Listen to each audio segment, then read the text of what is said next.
Hello coders, and welcome to How to Fix. In today's video, we'll be focusing on a new bug that you might find challenging to solve. So without further ado, let's dive into today's bug.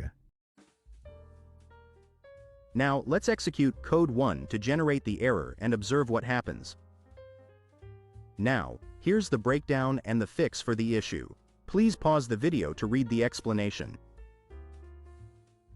Let's now correct the code and take a look at the resulting outcome.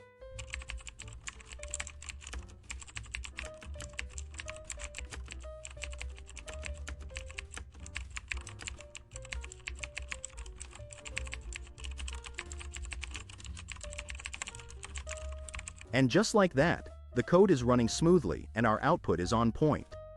The bug has been squashed. That's all for today's session.